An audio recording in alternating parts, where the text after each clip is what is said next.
नोएडा में दिवाली की रात एक दर्दनाक हादसा हुआ जहां एक तकरीबन 20 साल का युवक बम छोड़ते हुए घायल हुआ और उसकी मौत हो गई। उसी घर के पास हम मौजूद हैं। छिजारसी में घर इसी मकान के अंदर रहा करते थे, तमाम लोगों की भीड़ है और यहीं पर पटाखा जलाते हुए कई सारे पटाखे जलाए और बाद में एक गिलास पटाखे के ऊपर रखा और जैसे ही उसको जलाया तो गिलास के चिथड़े उड़ गए और उसी गिलास का हिस्सा उसके शरीर में अलग अलग जगह लगा। पर स्थानीय लोगों का कहना है कि उसको अस्पताल लेकर गए थे और अस्पताल ले जाने के दौरान डॉक्टरों ने पैसा जमा कराने की मांग की और इलाज तकरीबन 2 घंटे के आसपास तक नहीं मिला, जिसके चलते उसकी जान चली गई। कुछ लोग भी यहाँ के हमारे साथ मौजूद हैं, उनसे बात करेंगे क्या हुआ था।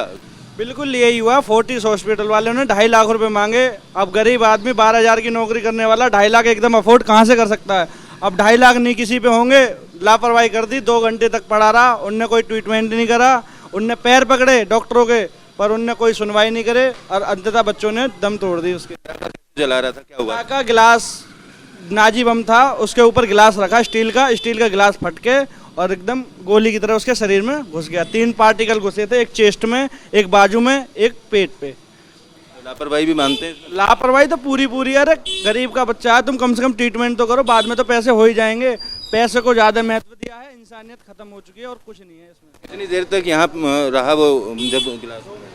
2 मिनट तक 2 मिनट तक यहाँ रहा। उसके बाद में 2 मिनट के बाद फटाफट लेके गई।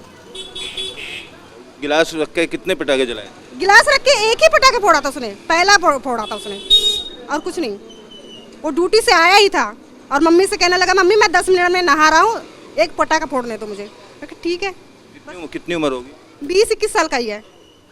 20-21 साल का युवक था और यहीं किसी फैक्ट्री में काम करता था और पटाखा जब गिलास रखकर फोड़ा गया तो उसके कई हिस्से उसके शरीर के अलग अलग पार्ट में चले गए। फिलहाल लापरवाही पटाखा छोड़ने में भी हुई। अलग अलग तरीके के स्टंट करते हैं जो लोगों की जान के लिए कई बार खतरा बन जाते हैं। अगर आराम से पटाखे छोड़े जाते तो शायद इस तरीके का हादसा ना होता। और दूसरी जो लापरवाही का आरोप है वो स्थानीय लोग अस्पताल पर लगा रहे हैं कि अस्पताल द्वारा समय पर इलाज नहीं किया गया, जिसके चलते उसकी जान चली गई। वीडियो जर्नलिस्ट विकास झा के साथ अमित चौधरी, न्यूज़ नेशन, नोएडा।